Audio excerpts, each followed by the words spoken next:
Hello friends, myself R B Prasad. Welcome to my YouTube channel R B edu point. दोस्तों, जैसा कि जानते हैं कि अपने यूट्यूब चैनल के माध्यम से हम फिजिक्स, मैथ, साइंस एवं अन्य विषयों से संबंधित फैक्ट्स को देते रहते हैं। तो यदि आप हमारे चैनल पर पहली बार हैं तो प्लीज़ चैनल को सब्सक्राइब कर लें ताकि हमारे द्वारा दिए गए हर वीडियो क्लिप का नोटिफिकेशन आपको मिलता रहे। मित्रों, पिछले वीडियो क्लिप में हमने लॉरेंज बल के संबंध में चर्चा की थी। आज उसी लॉरेंज बल से संबंधित एक और टॉपिक है जिसमें हम देखेंगे कि यदि एक समान चुंबकीय क्षेत्र में कोई आवेशित कण गतिशील है तो उस चुंबकीय क्षेत्र का आवेशित कण की गति पर क्या प्रभाव पड़ेगा, उसी के विषय में हम आज अध्ययन करेंगे। यानी आज का हमारा टॉपिक है एक समान चुंबकीय क्षेत्र में आवेशित कण की गति। तो जैसा कि आप जानते हैं कि यदि चुंबकीय क्षेत्र में कोई आवेशित कण प्रवेश करता है तो उस पर एक बल लगता है जिसको हम लॉरेंज बल कहते हैं। और इस लॉरेंज बल के कारण चुंबकीय क्षेत्र में धन आवेशित कण या किसी भी आवेशित कण की गति प्रभावित होती है। तो इसी लॉरेंज बल का प्रभाव आवेशित कण की गति पर क्या प्रभाव पड़ता है उसके विषय में हम देखेंगे। तो पहले तो आवेशित कण की गति चुंबकीय क्षेत्र में तीन प्रकार से होती है। पहला, यदि आवेशित कण चुंबकीय क्षेत्र B की दिशा में भी वेग से गति करे। यानी चुंबकीय क्षेत्र में यदि आवेशित कण भी वेग से चुंबकीय क्षेत्र की दिशा में ही गति करे तो लॉरेंज बल का उसकी गति पर क्या प्रभाव पड़ेगा, इसको हम देखेंगे। दूसरा, यदि आवेशित कण चुंबकीय क्षेत्र B के लंबवत दिशा में भी वेग से गति करे। और तीसरा, यदि आवेशित कण चुंबकीय क्षेत्र B की दिशा से किसी कोण पर गति करे। यानी तीन कंडीशन होता है।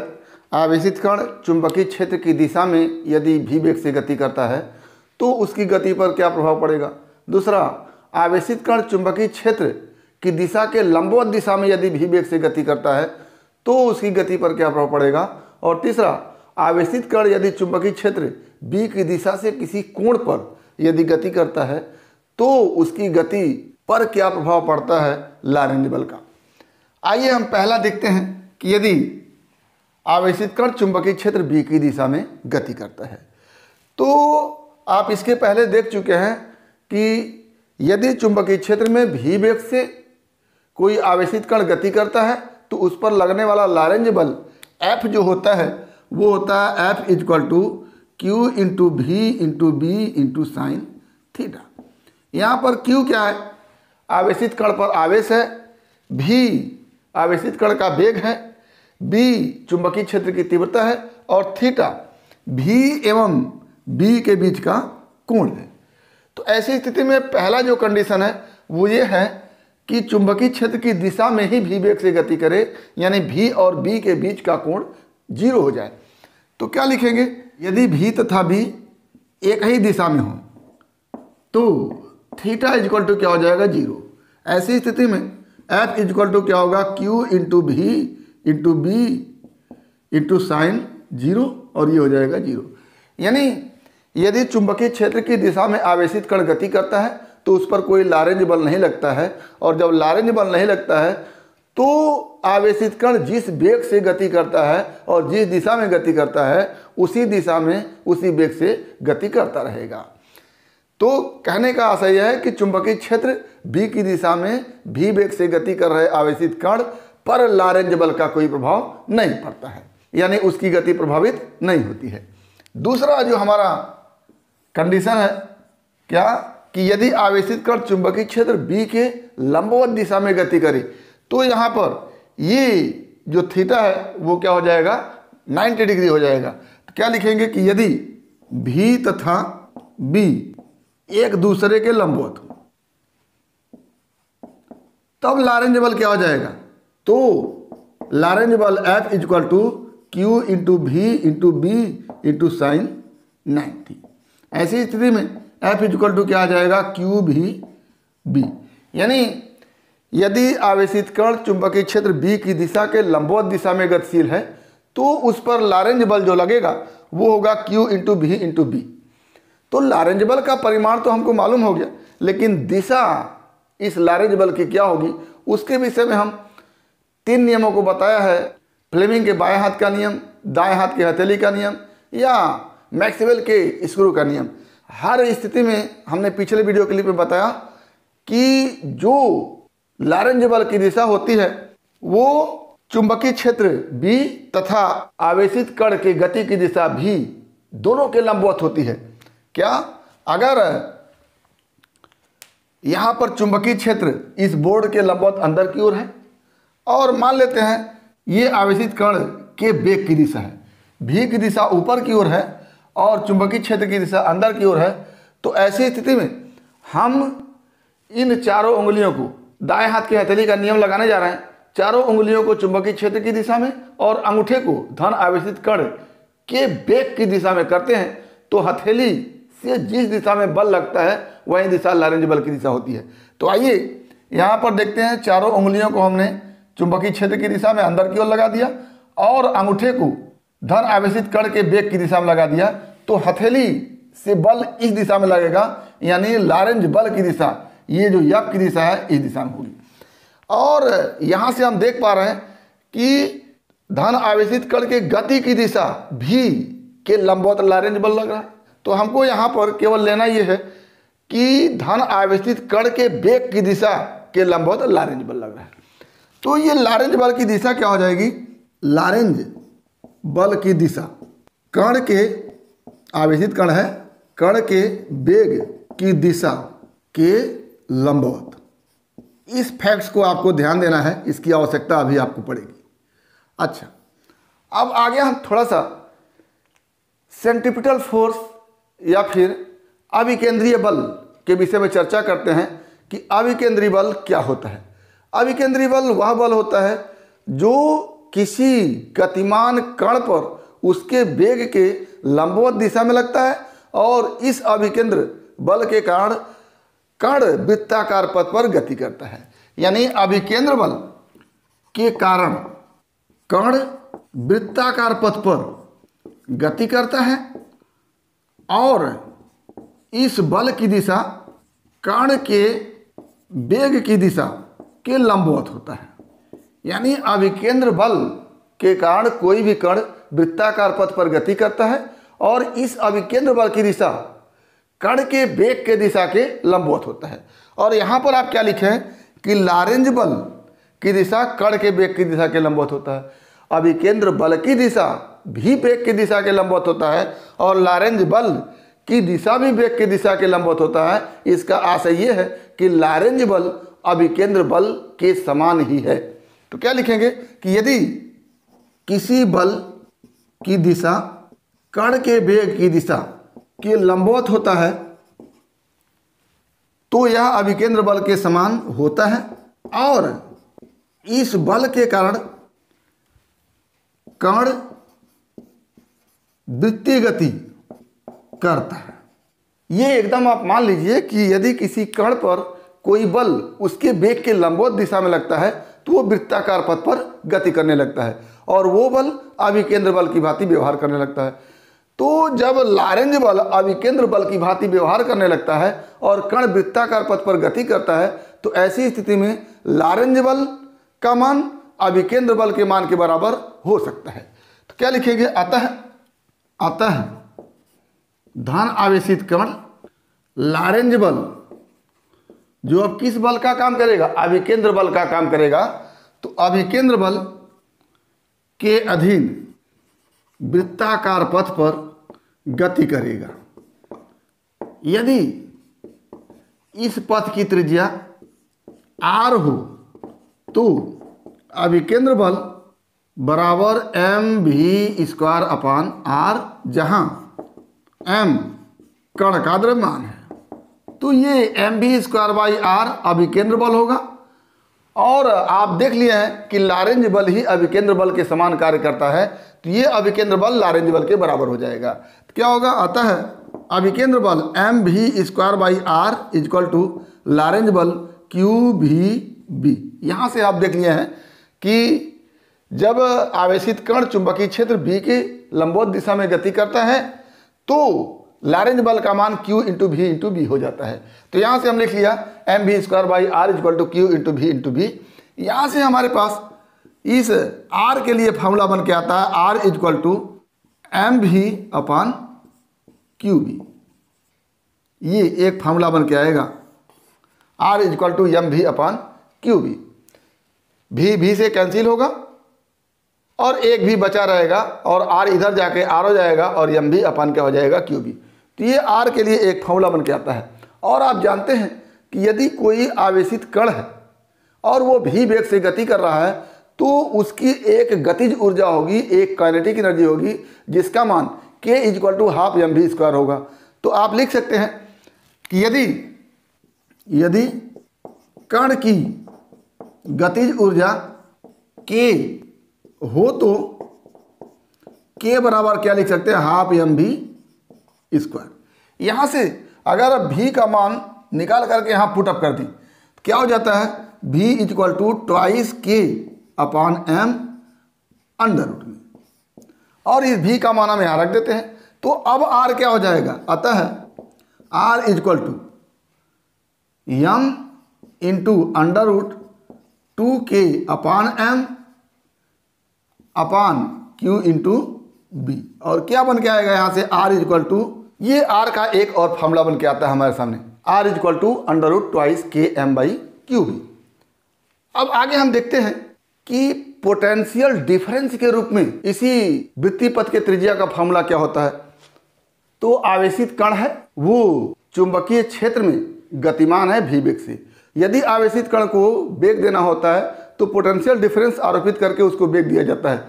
और यदि पोटेंशियल डिफरेंस भी हो तो क्या लिखेंगे कि यदि आवेशित कण पोटेंशियल डिफरेंस विभवांतर भी, कैपिटल भी होगा, द्वारा त्वरित किया जाए। अब आवेशित कण पर आवेश Q है, उसे पोटेंशियल डिफरेंस V द्वारा त्वरित किया जाता है, तो जो उसकी ऊर्जा होती है वो Q इंटू भी होती है। तो क्या लिखेंगे, अतः ये आवेशित कण है, आवेशित कण की ऊर्जा बराबर Q इंटू भी, और ये ऊर्जा उसमें गतिज ऊर्जा के रूप में होती है, तो इसको लिखेंगे क्यू बी इक्वल टू की। तो R के लिए जहां हम K लिखे हैं वहां पर Q भी लिख सकते हैं।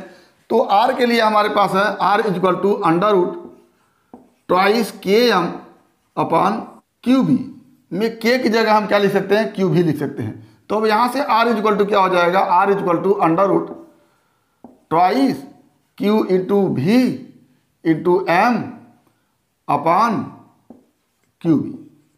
अब यहाँ से हमारे पास हो जाएगा R equal to 1 upon B बाहर निकाल लेते हैं, और क्या होता है under root twice M v upon Q. ये हमारा एक R के लिए अलग फार्मूला बन गया है। तो R के लिए हमारे पास 3 फार्मूला बन गया है। एक तो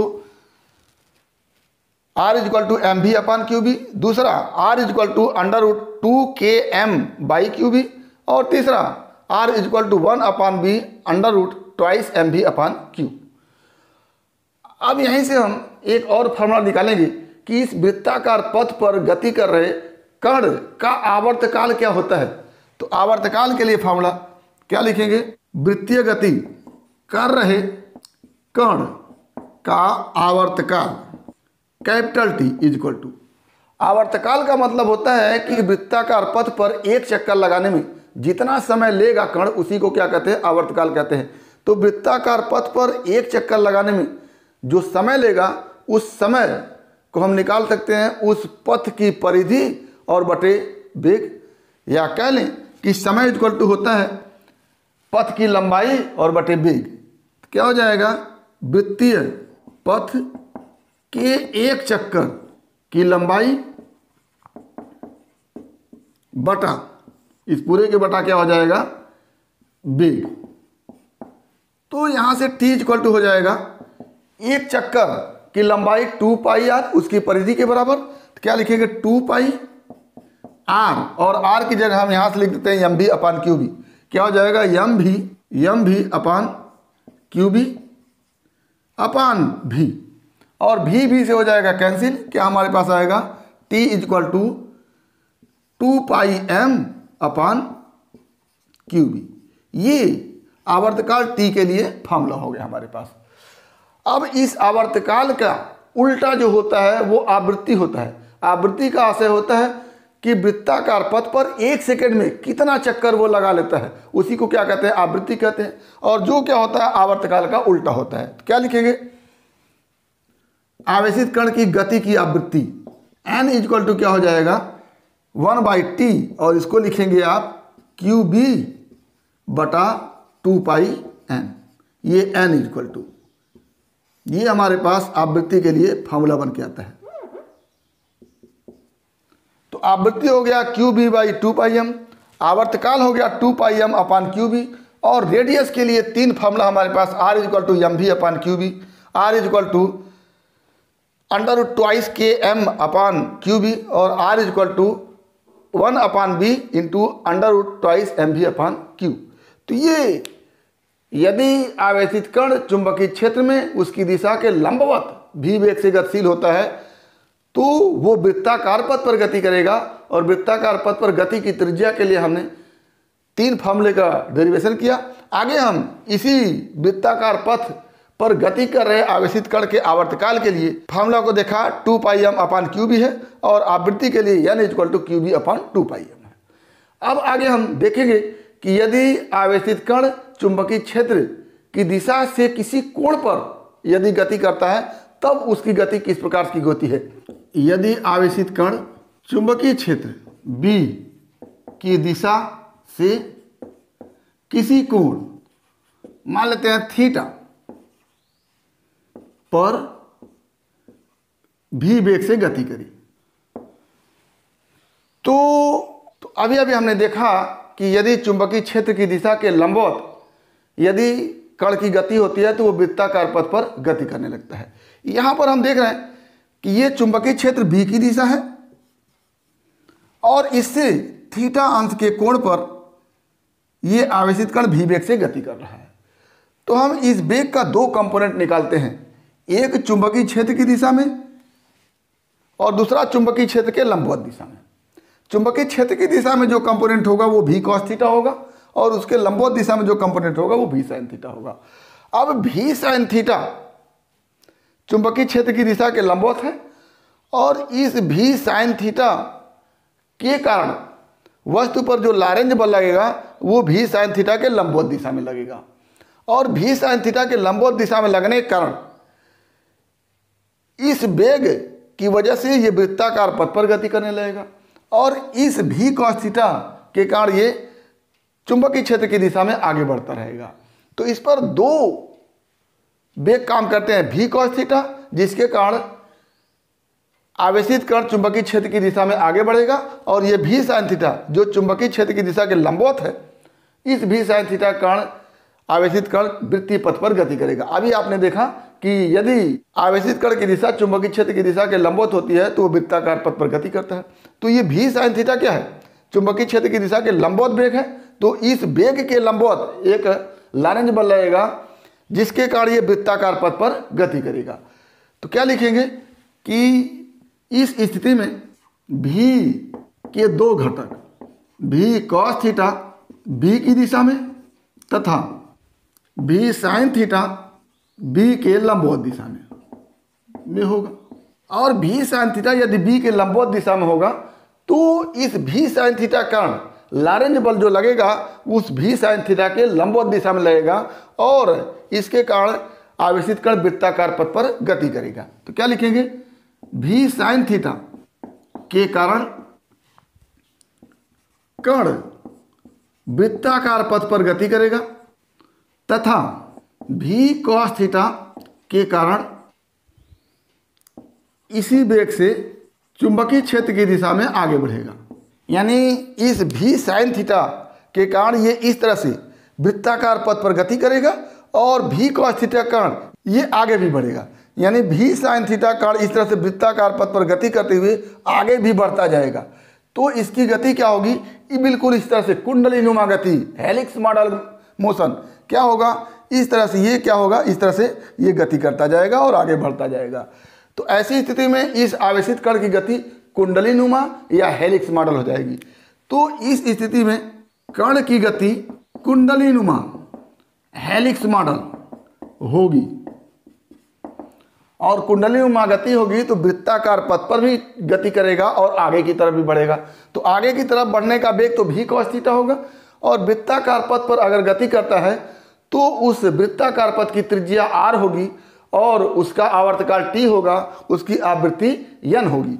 तो वृत्ताकार पथ की त्रिज्या, वृत्ताकार पथ की त्रिज्या, अभी आप वृत्ताकार पथ की त्रिज्या के लिए फॉर्मूला देखें हैं, r = mv/qb, लेकिन यहाँ पर वृत्ताकार पथ पर गति आवेशित कण इस v sin थीटा के कारण कर रहा है, तो यहाँ पर v की जगह क्या हो जाएगा, v sin थीटा हो जाएगा, तो v sin θ/qb। और आगे t = क्या हो जाएगा, 2πm/qb, और n = हो जाएगा qb/2πm।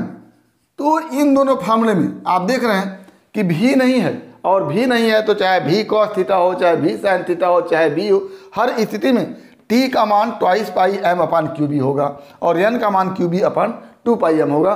तो चाहे आवेशित कण चुंबकीय क्षेत्र की दिशा के लंबवत दिशा में गति करे, चाहे किसी एंगल पर गति करे, ऐसी स्थिति में जो उसका आवर्तकाल होगा, जो उसकी आवृत्ति होगी, वो उसके वेग पर निर्भर नहीं करती है। यानी वेग बढ़ाएंगे तो भी t का मान कांस्टेंट रहेगा, और वेग कम करेंगे तो भी t का मान कांस्टेंट रहेगा। ऐसी स्थिति में क्यों कांस्टेंट रहेगा, जब आप वेग बढ़ाएंगे तो त्रिज्या भी क्या हो जाती है, बढ़ जाती है, और जब त्रिज्या बढ़ जाएगी तो वेग के बढ़ने से ये दूरी बढ़ जाती है, और दूरी बटा वेग क्या हो जाता है, दूरी बटा वेग = क्या हो जाता है, समय हो जाता है। और जब वेग बढ़ाएंगे तो दूरी बढ़ जाएगी, दूरी बढ़ने का मतलब रेडियस बढ़ जाएगा। तो वेग बढ़ने से वृत्ताकार पथ का रेडियस तो बढ़ जाता है, लेकिन समय जो आवर्तकाल होता है वो कांस्टेंट होता है। तो आवर्तकाल और आवृत्ति का वेग से कोई संबंध नहीं होता है, वेग के बढ़ने से वृत्ताकार पथ की त्रिज्या बढ़ जाती है। ये हो गया हमारा आवर्तकाल और आवृत्ति। और आगे एक बात बनती है कि एक चक्कर में ये कुंडलीनुमा गति कर रहा आवेशित कण कितना आगे बढ़ेगा। जैसे यहाँ से चलना शुरू किया और इस तरह से चल करके यहाँ पर एक चक्कर पूरा करके आ गया, तो यहाँ से यहाँ तक के बीच की दूरी जो होती है उसको हम पिच कहते हैं। यानी एक चक्कर में जितना आगे बढ़ जाता है, ये कुंडली बन रहा है, यानी दो लूपों के बीच की दूरी जो होती है उसी को क्या कहते हैं, पिच कहते हैं। या एक चक्कर में जितना आगे बढ़ सकता है चुंबकीय क्षेत्र में उसको पिच कहते हैं। तो क्या लिखेंगे, आवेशित कण के कुंडलीनुमा पथ के लिए पिच का मतलब दो लूपों के बीच की दूरी इक्वल टू। अब क्या आएगा, ये एक चक्कर लगाने में जितना समय लगेगा उस समय में इस v cos थीटा से मल्टीप्लाई कर दें तो पता चल जाएगा कि चुंबकीय क्षेत्र की दिशा में वो आगे कितना बढ़ रहा है। तो क्या लिखेंगे, आवर्तकाल t × v cos theta, v cos theta, और आवर्तकाल t क्या है, 2πm/qb × v cos थीटा। तो ये हमारा हो गया pitch p = 2πm/v cos theta. यहाँ पर p जो है वो v पर निर्भर करता है। वेग को बढ़ाएगी तो क्षैतिज दूरी बढ़ेगी, यानी इस कुंडलीनुमा पथ के दो लूपों के बीच की दूरी क्या होगी, बढ़ेगी। तो ये हमारा हो गया, यदि कोई आवेशित कण चुंबकीय क्षेत्र में गति कर रहा है तो उसी गति पर लॉरेंज बल का क्या प्रभाव पड़ेगा। जब चुंबकीय क्षेत्र की दिशा में गति करेगा तो लॉरेंज बल का कोई प्रभाव नहीं पड़ेगा। चुंबकीय क्षेत्र की दिशा के लंबवत गति करेगा तो आवेशित कण वृत्ताकार पथ पर गति करने लगता है, और उसकी त्रिज्या के लिए हमने 3 फार्मूले को देखा। और उसका आवर्तकाल क्या होगा, यानी वृत्ताकार पथ पर एक चक्कर लगाने में कितना समय लगेगा, उसके लिए हमने फार्मूला को देखा, और उसकी आवृत्ति क्या होती है उसको देखा। और आगे हमने देखा कि यदि चुंबकीय क्षेत्र से किसी कोण पर यदि आवेशित कण गति कर रहा है तो वो किस प्रकार की गति करेगा, जिसको हमने देखा हेलिक्स मॉडल में गति करेगा या कुंडलीनुमा गति करेगा, जिसके लिए त्रिज्या जो होगी वो mv sin θ/qb होगी और आवर्तकाल 2πm/qb और आवृत्ति QB/2πm होगा। और साथ ही इस कुंडली नुमा पथ का पिच भी होता है और उस पिच के लिए फार्मूला होता है 2πm cos θ/QB। तो उम्मीद करते हैं कि टॉपिक आपको समझ में आया होगा। अगर इसमें किसी प्रकार की समस्या है तो आप हमारे YouTube चैनल के कमेंट बॉक्स में कमेंट करके अपनी समस्या का समाधान करेंगे। और यदि वीडियो क्लिप पसंद आए तो प्लीज़ लाइक करेंगे, शेयर करेंगे, साथ ही हमारे YouTube चैनल को सब्सक्राइब अवश्य करेंगे ताकि हमारे द्वारा दिए गए हर वीडियो क्लिप का नोटिफिकेशन आपको मिलता रहे और आपके फिजिक्स, मैथ, साइंस एवं अन्य विषयों की मुकम्मल तैयारी होती रहे। तो आज बस इतना ही। अगला टॉपिक अगले वीडियो क्लिप में एक बार फिर आपके भविष्य के लिए बेस्ट ऑफ लक। धन्यवाद।